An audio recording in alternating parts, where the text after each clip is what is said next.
business, or are you running a business? Valuation is the ultimate KPI. Hey there, it's Mike Langford. Welcome to another episode of the Modern Financial Advisor Podcast, brought to you by Truelytics, the one and only comprehensive advisor transition management platform. This week on the show, I have Josh Patrick, the founder of Stage 2 Planning Partners, with me. Now, Stage 2 is a consulting firm that works with business owners on transition planning. Now, that sounds familiar, right? Here's the deal. One of the things I really love about Josh and his team and some of the ideas we're going to be talking about today on the show is there's a lot of emphasis on the relationship components and what the owner wants out of the transition. And there's also a lot of emphasis on the kind of the pre-planning, like the pre-process before you actually get into the process of like talking to a potential buyer and writing up the contracts and negotiating a price and so forth. This other stuff that has to happen to get a business ready to transition. And actually, Josh is an author. He's written 2 books, one of which I read in prep for this show. It's called The Sale Ready Company: What It Takes to Create a Business Someone Would Want to Own, Even If You Have No Intention of Selling. It's a fantastic read. Trust me, I banged it out in a weekend, just 2 days, and I'm a notoriously slow reader, as you'll hear me share with Josh. I loved it because it's presented in a kind of fictional story form, but he covers all the really important stuff that you as a business owner really need to be thinking about and working with your spouse, your team, right? The potential buyers of the company, lots of stuff you need to be doing, and maybe even working with your own financial advisor. Yes, a financial advisor for a financial advisor. Go check out the Brooklyn Brock episode of the Modern Financial Advisor podcast if you want to understand why that's important. Anyway, we cover a lot of ground here. Josh he's been through this process dozens and dozens of times with clients, so he knows what he's talking about, and there's a lot of great nuggets here for you if you were considering buying or selling a business, or frankly, just kind of stepping back and paring back the work that you do as you kind of want to spend more free time doing the other things you do as you're aging, all right? So you are going to love this episode. As always, if you haven't done so already, please do make sure you like and subscribe to the podcast on your favorite podcast platform. We're everywhere, baby. We're on Apple Podcasts, Spotify, Stitcher, SoundCloud, the YouTubes, right? So you can check out me and Josh just hanging and banging, chatting it up, all right? Other than that, if you have questions or suggestions for topics or a guest for the show, please do make sure you send those in. podcast@truelytics.com, or you can hit us up on the socials. We're active on LinkedIn, Facebook, Twitter, you name it. You can find us there. Leave us a comment on YouTube. That'll get to us as well, all right? All right, let's get to the conversation with Josh Patrick. Josh Patrick, author of Sale Ready Company, which I read this weekend. I'm so excited to talk about on the show. Welcome to the Modern Financial Advisor Podcast. Great to have you, sir. Thanks so much, Mike. I'm happy to be here and I appreciate it. Awesome. This is great. You know, it's really funny. I love when people put me together with somebody and they preface like, you really have to have this guy on the show. And here's why. So Ian Carnell, the chief revenue officer for Truelytics, put us together and he's like, I want you to have Josh Patrick on the show. Here's why. He put me through the ringer. He challenged me. He made me work for every idea and everything I said. And at the end, I felt stronger for it. So if that's not an endorsement, I don't know what is. So fantastic. So before we get into things, why don't you tell everybody a little bit about your business and your experience here and why you chose to write a Sale Ready Company? Well, it was really easy. The why I wrote a first book called Sustainable, a fable about creating a personally and economically sustainable business. And our hero built a sustainable business or was on the road to doing so. So the question happens, okay, what happens after I build a sustainable business? I'm probably 5, 6, 7, maybe 10 years older. And I'm at the stage where I should be thinking about transition, or I might want to be thinking about transition, or I might want to think about transitioning my role in the business. All those sort of things can happen. And there was another chapter there, which is creating a Sale Ready company. And Sale Ready, by the way, this is a real misnomer. Every time I say the term Sale Ready, everyone automatically goes to, oh, I'm getting my business ready to sell. No, well, you are doing that. But the truth is, if you create a sale-ready company, there's a really good chance you're not going to want to sell because you'll be making too much money and having too much fun. So the definition of a sale-ready company is a company that somebody else would want to own. Yeah, I love it, and that's a great way of putting it, right? Like, would somebody be willing to buy this business, right, or take over ownership in whatever way, shape, or form that happens, whether it's succession planning and so forth. And it's so important because to your point, right, many businesses just aren't sale ready, right? The person's running the business, they're kind of heads in the weeds, if you will, and they've never thought about, hey, what if I had to step away from this company? Would somebody be able to take it over? And I think the reason why you and Ian got along so famously when you started talking about this is, Truelytics, that's what they do, right? That's what the company is doing, is all about helping advisory firms basically be sale ready, right? To understand valuation of the business, understand how the business is performing across a whole bunch of key performance indicators, and benchmarking that, right, against other companies. And so I can totally see why you and I are having this conversation today. Well, Truelytics is actually, they're responsible for one half of the equation. Mm. They're responsible for the economic viability of a business, the economic saleability of the business. There's also the personal saleability of the business, meaning, okay, how is this going to affect me on a personal level, not just an economic level? Am I emotionally ready to leave my business? Do I have someplace to do that's going to be good for me? Am I emotionally ready to lose all the people I came in contact with and all my friendships from the industry that I'm in? Because the truth is, when you sell your business, all those relationships fall off the end. That's part of being a trained transitionist. If you work in a company and you retire, you lose all those contacts as your friends almost overnight. Not because you're a bad person or they hate you or anything like that. It's just you're off the radar screen. Yeah. And once you're off the radar screen, it's really, really difficult for people to stay in touch. Hey, we're all busy. Yeah. Even when we're retired, we're busy. And yeah, we know we should call people, but we don't have time. Life gets in the way. And it can be very lonely. I mean, one of the big things that we work with folks on, and we talk about in the book, is how do you get to the point where you think or that you're able to leave the business, not drive your spouse completely out of their mind, and have a fulfilling life?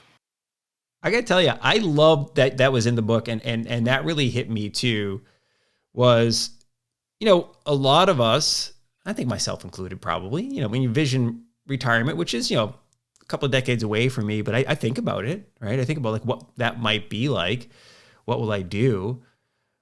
But the point you made is like, your spouse, assuming you're married, has his or her own life going on too. They're busy. The things you may envision that you're going to do, like golf all the time, right?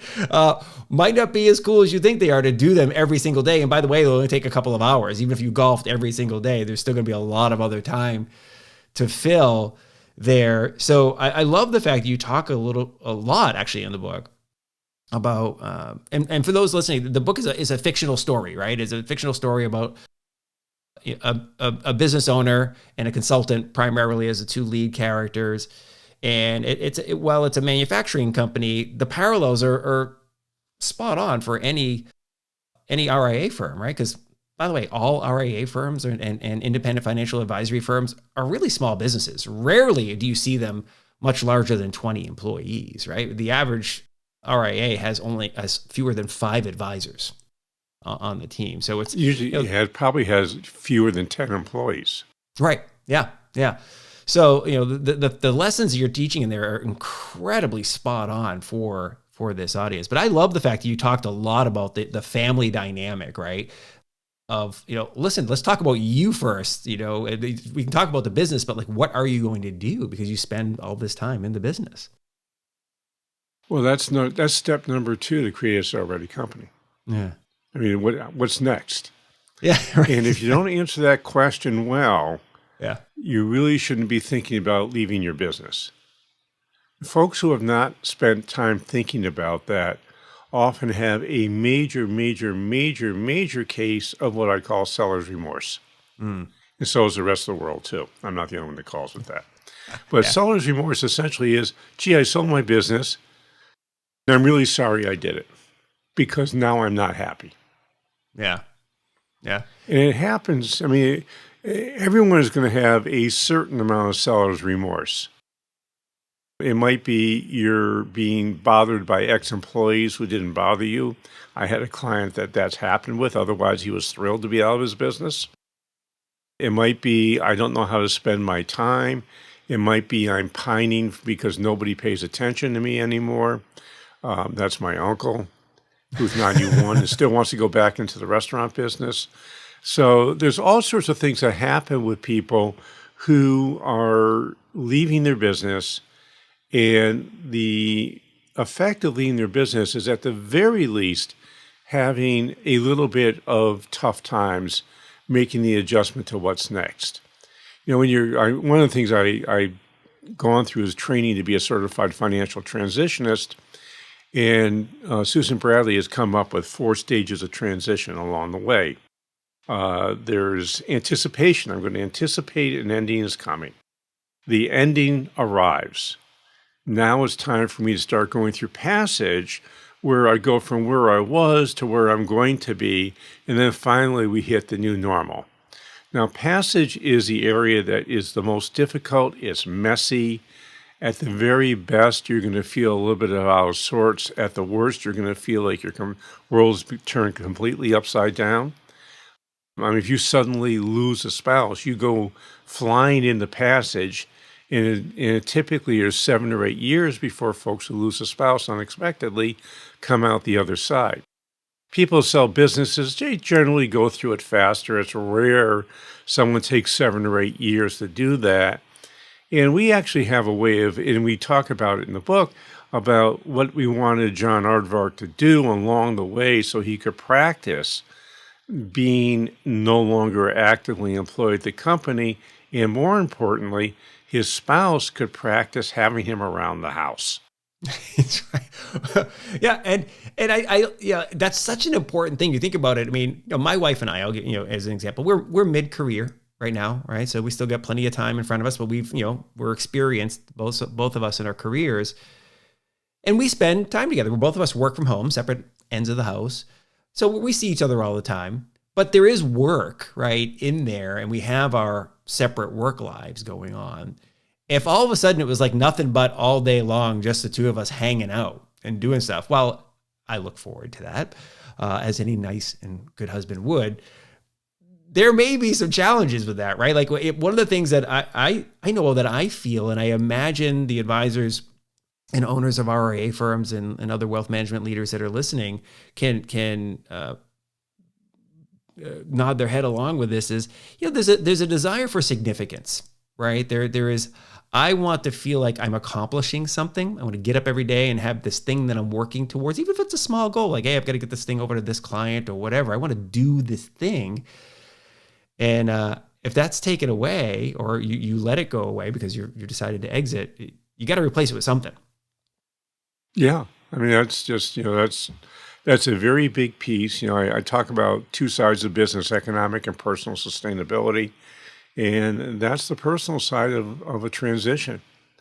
The economic side is relatively easy to figure out whether it works or not. That's just math. Yeah. The personal side is a whole lot more complicated. And there's where people really get kind of, caught up. If you talk to people in the M&A world, they're going to tell you that an awful lot of their deals fall apart when the owner starts taking a good look at what comes after the business sale. Yeah. They don't see a compelling future, so they pull the business off the market, which drives the M&A people crazy. They might do themselves some good if they focus on that before they accepted the engagement, but that's a different conversation altogether.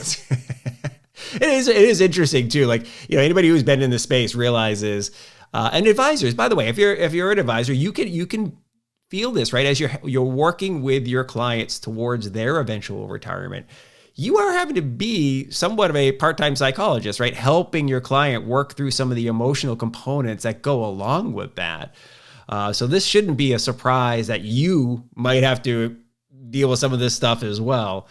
You mentioned the financial stuff, and let's jump to that real quick because as you're reading through the book, and I'm not going to give away all your secret sauce here. If people want that, they can buy the book. It's available on Amazon, where I got it from. And we'll make sure we get that linked up in the show notes. You mentioned that having a valuation performed is step one in the process of creating a sale-ready company, right? Of making sure the company is sale-ready. Why is that so important? Well, it's not so much evaluation as you want to know what the business is potentially worth. Yeah. And evaluation is certainly one way of getting there. And you want to make sure it's a realistic valuation. And one of the things I really like about Trulytics is that the wealth management firm has been poisoned by people who overvalue firms or selling firms. Mm-hmm. And I could go into a long conversation why I think that's unethical and all that stuff. I won't do it. But the truth is they're overvalued. And when you're doing an internal transition, or even if you're doing an external transition, if your business is overvalued and everything doesn't go perfectly and nothing ever goes perfectly in the business sale for the acquirer, they're not going to blame themselves for making a mistake. They're going to blame you. And when there's a really, really high valuation in a wealth management firm, typically there's a very high percentage of owner financing that's also involved in that. That's a huge risk because if something happens that's wrong or something that happens that shouldn't have happened and the buyer thinks it's your fault because you didn't disclose to them or it was your fault or it certainly wasn't their fault because I've never seen buyers take responsibility when things don't work out so well. So if you misrepresented, what are they going to do? They owe you money. You don't owe them money. They're going to just stop paying you. So now you not only don't have the cash flow from your business, now you've got to fight the buyer to pay you for it. And that often will involve attorneys. And as we know, attorneys are not cheap. Yeah. Especially if you go into court. Yeah. And one huge distinction, again, we led off the conversation talking about how, RIAs and independent financial advisory firms are small businesses. And it's very similar to the manufacturing business you use as an example in the book.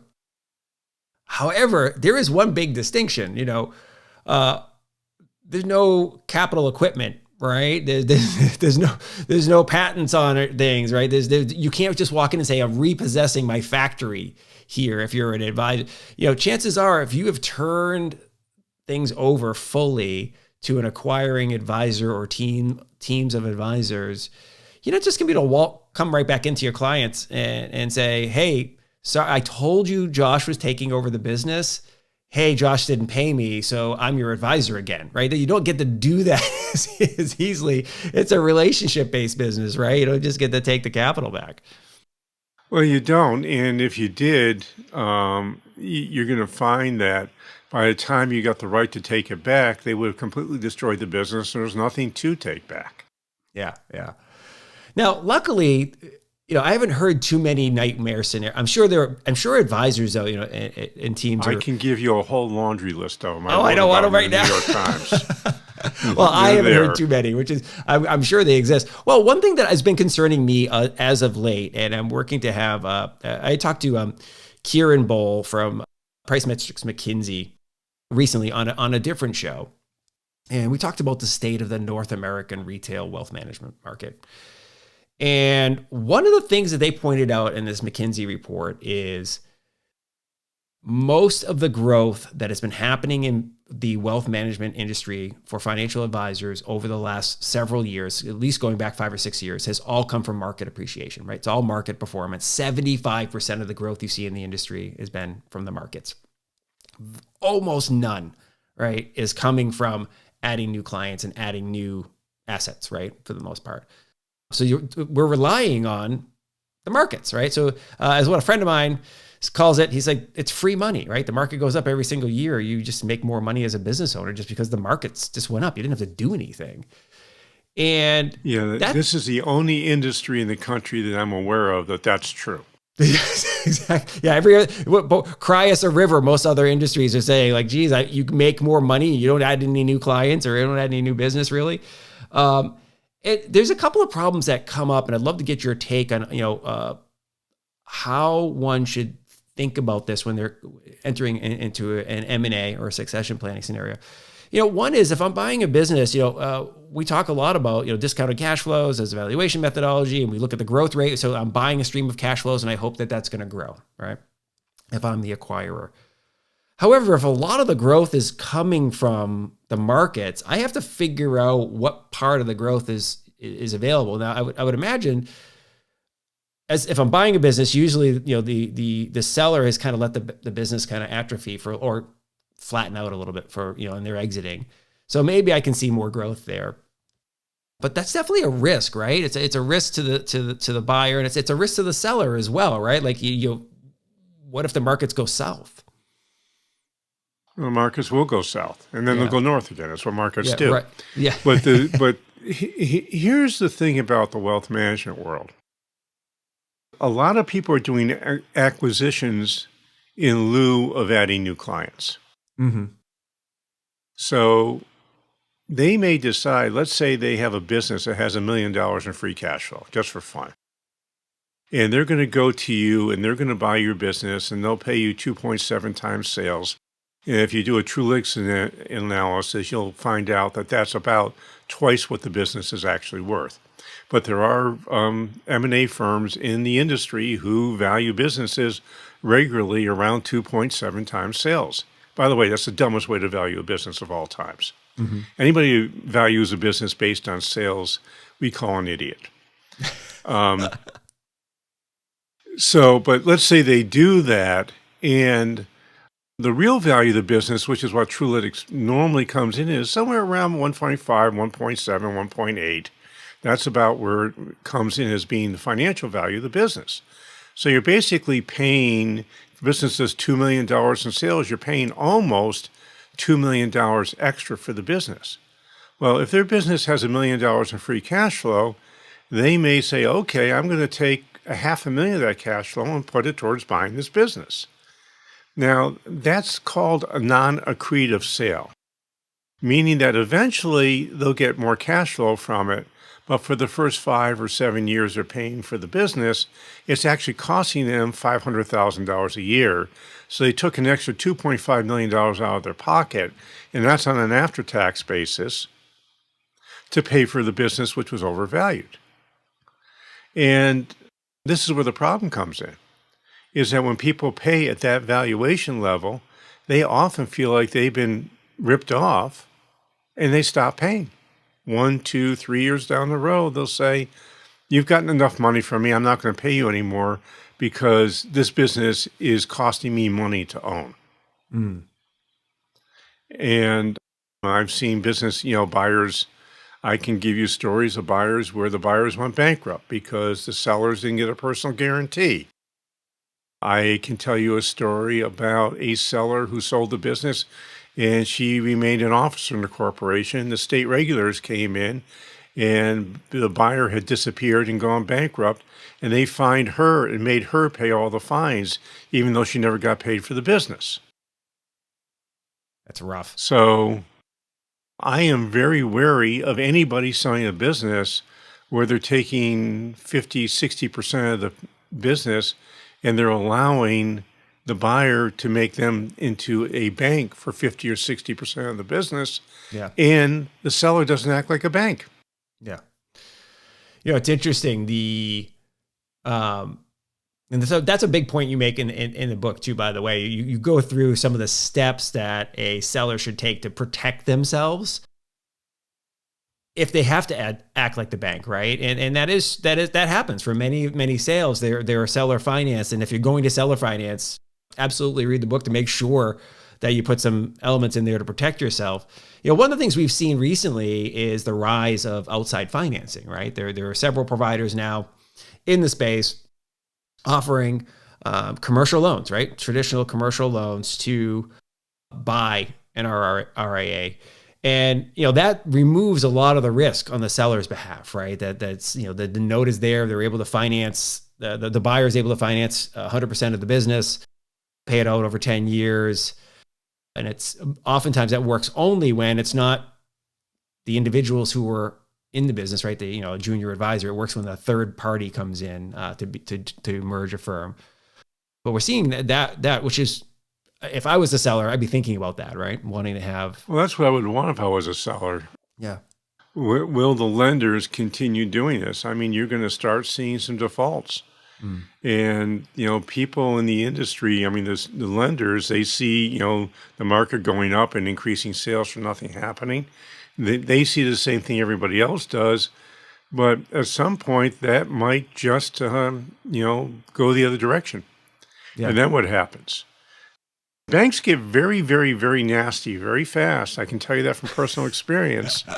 When, their borrowers start having financial problems with paying off notes. Yeah. Give us our money is a break your legs type of thing.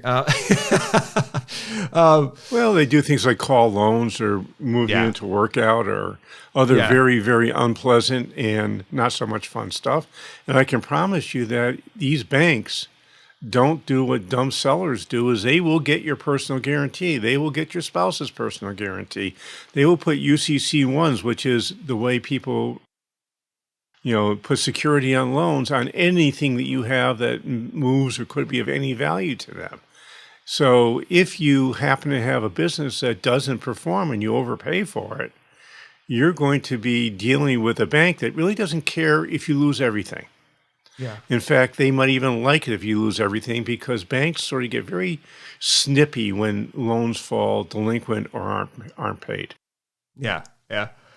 It's interesting, a couple of things that help protect against this thing happening, right? So you lay out a whole bunch of things in the book, but a couple of things that I found really important was, number one, from the early phases of this process, being very transparent and open with your team, right? So if you've got a team, let's just say it's that RIA firm that's got, 10 people under the roof. There's a single owner, but there's several advisors and staff members. Make sure that they know there's a succession plan, that it is coming. It's something you're working on, and especially if there's family members, right? Because as what you outlined in the book, it's a family-owned business. Families can get squirrely, as nice as they are, as much as we love dad or mom, right? If you're like expecting that someday I'm getting this business, it can get tense, right? So how early should the owner start talking to his or her team about succession plans? I'll give you two answers to that. Oh, okay. One, it depends how old the owner is. Okay. If the owner is 60 years old and they're not talking about what their succession plan is, all the people working for them are concerned about what their succession plan is. For example, I'm 69 years old, and last year I told the other two people in my firm that I'm actually going to give them the firm because I don't think there's a whole lot of value in it. We're a small firm, and they're going to take it over when I'm 72. So that's what the plan is. At 72, now I'll likely stay on and continue doing what I'm doing as far as my own particular clients go past 72, but at 72, they're going to take on the economic responsibility for the firm. And if they don't want to, then I'll close the firm down. I'll find some place to move my book of business, and they can do what they want. But it's a good deal for them, and it would be an okay deal for me. Yeah. So I will move from being the owner of the firm to being an associate of the firm, and they'll move to being the owners, and they'll have the economic responsibility, which I've had for the last, 23 years or so. I love that approach. And you talked about that in prep. And I really wish I put that in our show notes that I sent over to you, like the prep doc that I sent to you. I was looking through some other notes I took. I'm like, oh, I forgot Josh mentioned this thing. So you actually just teed me up on this. And it does kind of fit into the model you're talking a little about there. At least it's adjacent to the model. You talked about a wind down strategy, and you used how to 80-20 the business. And it seems like it's very similar to what you're talking there, right? So, and we brought this up a couple of times in the show about there's a common misconception, I think, with many folks who are considering succession or considering selling a business or buying a business, that it's an all or nothing thing, that it's all the business, right? And what you're talking about in the 80-20 is that it doesn't have to be all, right? It can be a portion of the business. Would you mind walking through that? Because I thought it was, for me, I remember it being very like, oh, that's what an amazing strategy. Well, it's really based on what's called the 80-20 principle, the Pareto principle, whereas 80% of your results comes from 20% of your actions. So what that means is that 80% of your profits come from 20% of your customers. And actually, in a lot of wealth management firms, it's 10% of their customers. Yeah. So let's say you have 100 customers you're serving, and you get to the point where you're 65, 68, 70 years old, and you say, I really like being in the industry. I just don't want to work 5 days a week. So you say, okay, I'm going to find a home for 80% of my customers. Now, that might be I give them away. Some people want to sell it. If I was in an advisor's shoes and advising, I say give it away because it's not worth a whole lot to you. And in fact, you're going to end up making more money by jettisoning 80% of your clients and just keeping 20% of them, because you're also going to jettison about 95% of your overhead. So by getting rid of 95% of your overhead, you're going to make more money, work less time, and any new business that you do bring in will be the same type of clients that you have with that 20% already. So, you're going to always bring some new business in, likely, or, 1 or 2 new clients a year. That's not a lot. I mean, if you really want to, grow a business, you need to be bringing in probably 1 to 1.5 clients a month. And you need to have a system for doing that. But if you decide you want to do the wind down, it's a pretty darn good way to do a business. Is, you're sitting there working 5 days a week. Well, now you work 1 day a week or 1 week a month or 1 week every 6 weeks. And you still have your hand in the industry. You still have a toe in there. You still have the relationships. You don't lose them because you're still part of the business. And you'll have enough volume where the people who were wholesaling to you will still come and visit you because you still are a significant portion of business that they depend upon. So where I fit, especially in the wealth management world, there's really no reason for any advisor to walk away before they're 75 or 80. Yeah. And I'm not even sure how long you can go with. I think it depends on your clients. But typically, if you're, 65 years old, your clients are probably between 55 and 70 or 75. And as you start aging out, they start dying off. I hate to be so blunt about it, but that's what happens. And, that's a way that, can get out of the business. And it's more economically advantageous for the seller or the owner. Let me give you an example. Let's say our business is doing $1 million in sales, and I could sell it for $2 million. Well, after taxes and fees, I'll be left with about $1.2 million. And if I invest that money in, I'm going to get about $60,000 I can spend a year. And that's on the high side. What if I decide to 80-20 my business, so I keep 80% of that business, and now I've got $800,000 in sales, and my overhead is 30%, so that's $240,000 in overhead. So I've got somewhere around, say, $600,000-$700,000 in cash flow a year. Well, $600,000 or $700,000 in cash flow will get to a lot faster past that $1.2 million I'm getting to keep, like in 2 or 3 years. Yeah. So if I keep it for 5 years, now I'm about $1 million ahead of the game. Yeah. If I keep it for 10 years, I'm close to $3 or $4 million ahead of the game. Yeah. So, a business when it's sold is always worth less as far as cash flow goes to the owner than an operating business. When you sell a business, it shouldn't be because this is how I maximize my retirement. Right. It's not. Yeah. And I think you're right on that. I think one of the number one reasons I've heard is like why advisors don't sell their business is exactly what you described, right? If I work for a couple more years, I'm basically going to net what I would have sold the business for by working for a couple of years. And this isn't that hard of a job, right? And most advisors are not cranking away at 60 hours a week every week because, again, they're not growing. Most of them get to a point where they're very comfortable and it becomes a lifestyle business. There's no reason why you should get rid of the lifestyle. An interesting form of transition, as you just described it, would be if you have junior advisors, hey, listen, I'm going to sell you a big chunk of my book, transition it to you. You get to take it over. You get growth as an advisor. My business has increased stability because I get to keep you here. And team retention is really important with succession, right? You can still kind of transition the ownership, if you will, of the business, kind of the leadership as you become more of a, as you said, it's like an associate advisor, right? You're selling off a portion of the business. And I just find that really, really smart. I'm actually doing that with a firm right now.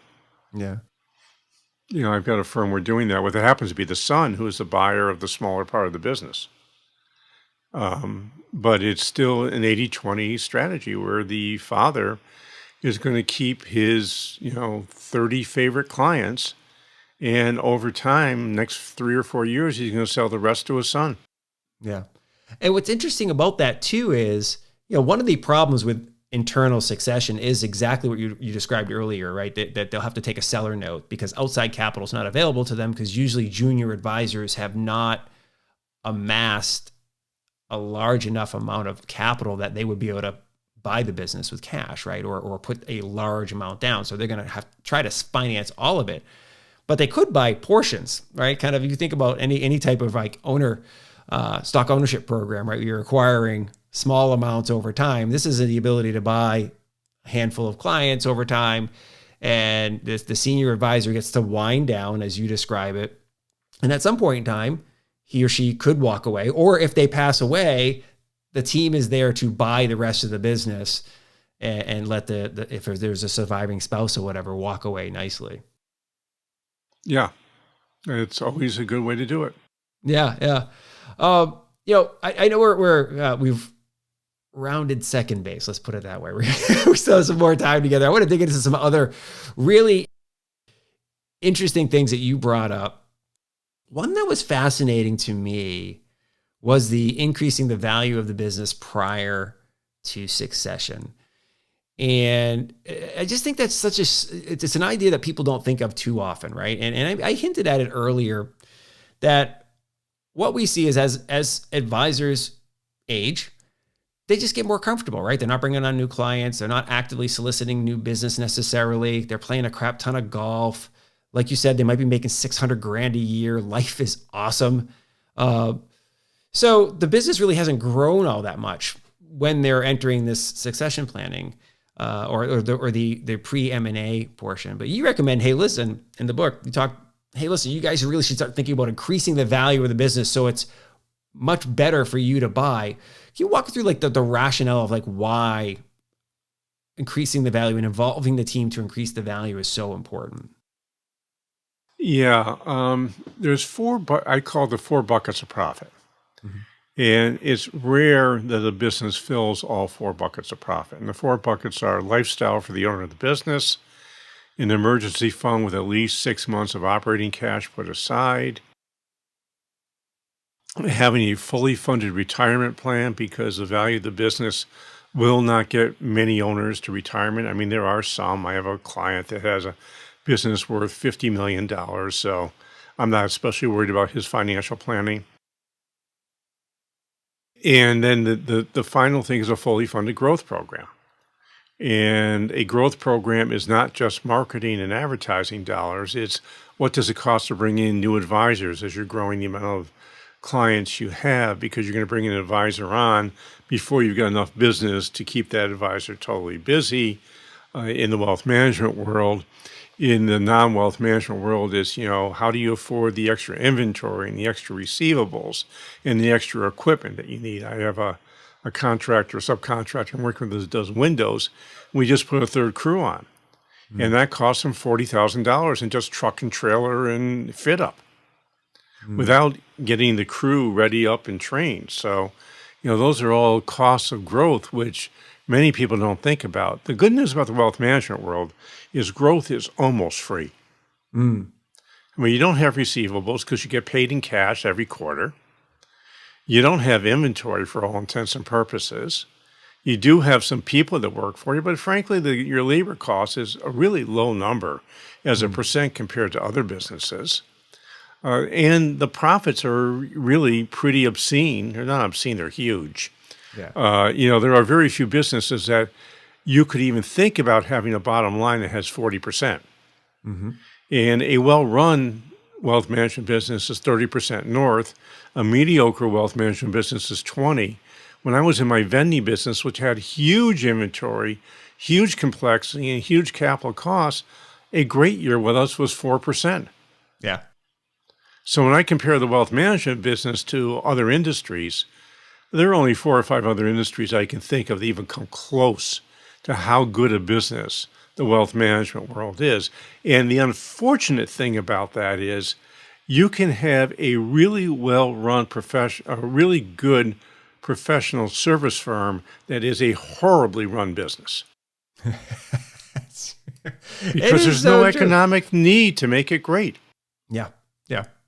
Yeah. So I'm glad you bring that up. And I know many of our advisors might be offended when I mention this, but I've talked to, many folks in the practice management space across the industry, and many of them will lament at how advisors, in their view, are just terrible business people. And part of it is because the business is so profitable. It's exactly what you say, right? They haven't had to get dialed in as business owners. I think the other part is most of them don't come into the business thinking that they're going to be business people, right? I'm going to be. Well, that's true with all business owners. Yeah. I mean, Michael Gerber with the E-Myth has a great saying. It says, most business owners are technicians who are having an entrepreneurial cramp.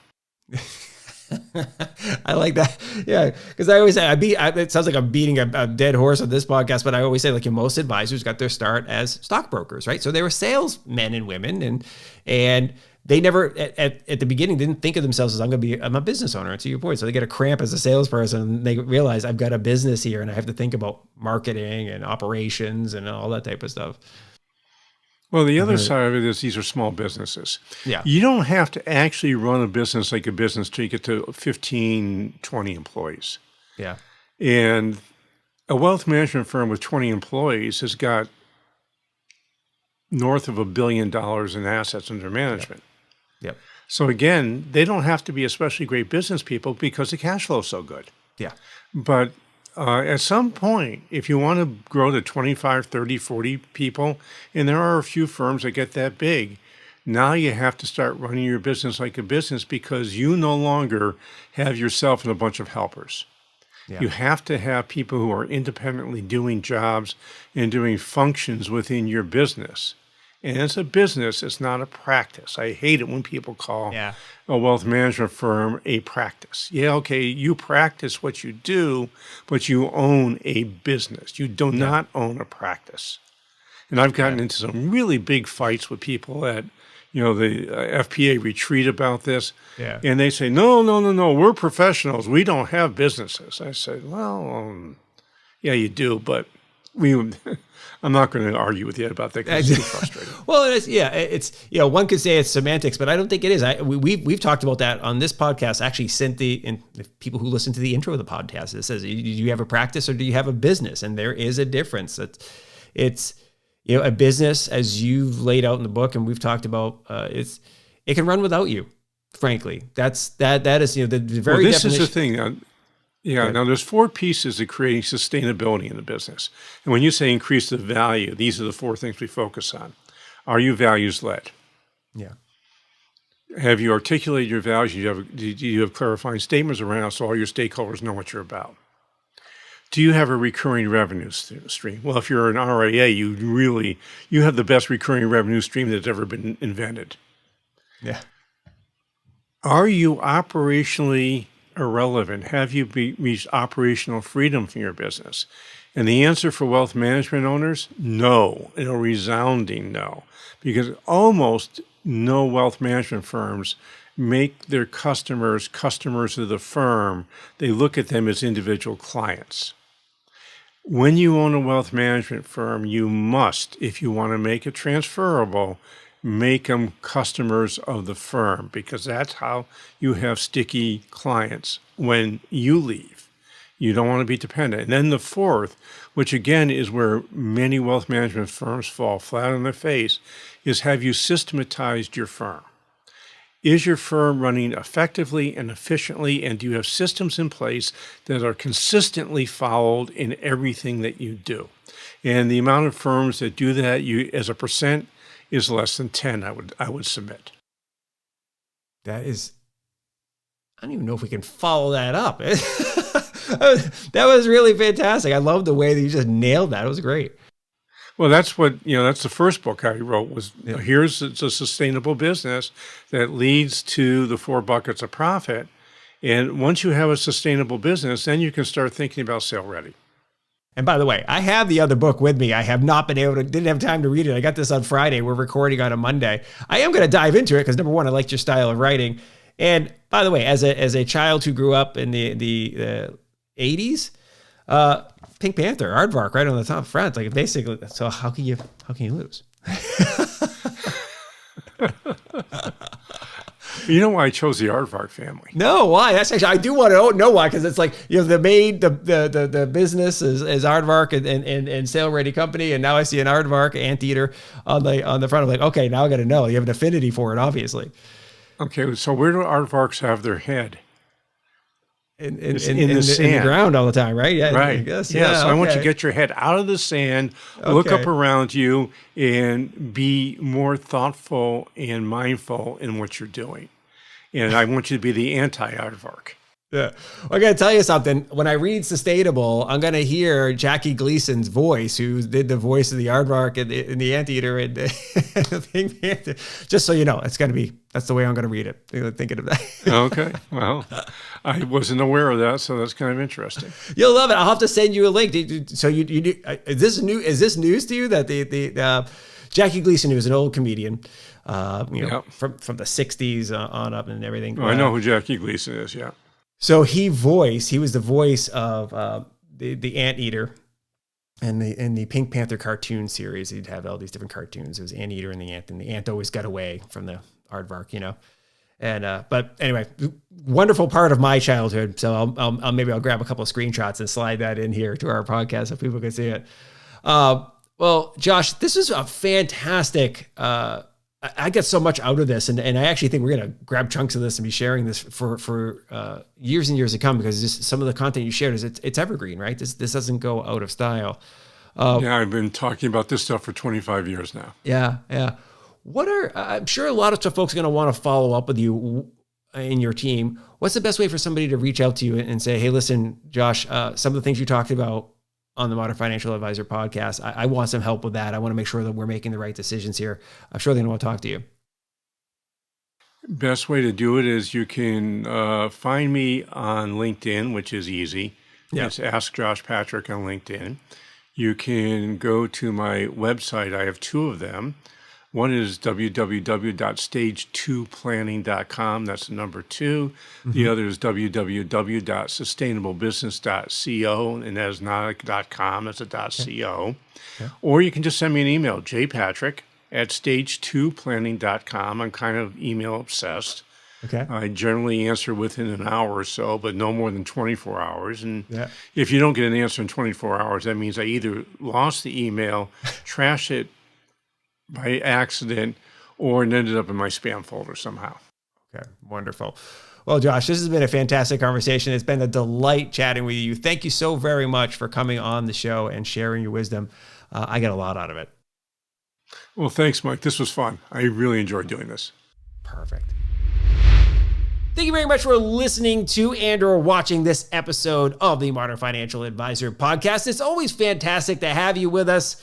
Huge props to Josh Patrick for dropping the wisdom bomb on us today.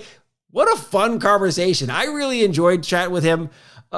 Anytime I get to talk to somebody who brings a kind of a new thought process, a new perspective based on their experience, kind of in the same area that I've been focusing on for a while, it's really exciting. He brought up some ideas that I had never thought of. And look, I've recorded a lot of episodes talking about advisor transition by this time. And we hit on some stuff that I had never thought of. And trust me, get the book, by the way. Real easy read, fun read too, by the way. I really enjoyed reading the book. And I'm not just saying that because Josh was on the show. Usually, I'm just gonna be blunt. A lot of the business books that folks write and that aren't necessarily, bestseller books, you're kind of just like, all right, whatever. You wrote this book so you can hand it to a client and you can hold yourself up as an author. This isn't like this. There's a lot of really good stuff in here. It's not a super long book. Like I said, I banged it out in 2 days and I wasn't just sitting there reading nonstop. I was kind of in between while I was watching a football game on TV or whatever, or in the car on the way to my kid's basketball game. Super easy read, fun stuff. And by the way, the book I haven't read, turns out this is kind of a precursor to the book. Josh has also wrote a book called Sustainable, a fable about creating a personally and economically sustainable business. Now, most financial advisory firms, as Josh was talking about, are sustainable businesses just by nature of the business model. But the same characters that are in Sale Ready Company, I guess, are in here. So I'm looking forward to tackling that. And he's got a couple of the books in the works. So I know I'm probably going to read them all. Okay. All right. As always, if you have a question or a suggestion for me or for a topic or a guest of the show, please do send those in, podcast@truelytics.com, or swing by truelytics.com and kind of use that contact form there. And then if you're not a Truelytics user, based on after this conversation, come on, what the heck are you waiting for? Get on it, dude. Go there, sign up, try it out. You're going to get a lot of value. Get yourself prepared to be a sale-ready company, even if you have no plans on selling the business. See what we did there? All right. We'll talk to you next time on the Modern Financial Advisor podcast. Please stay safe and be nice to each other. See ya. Bye.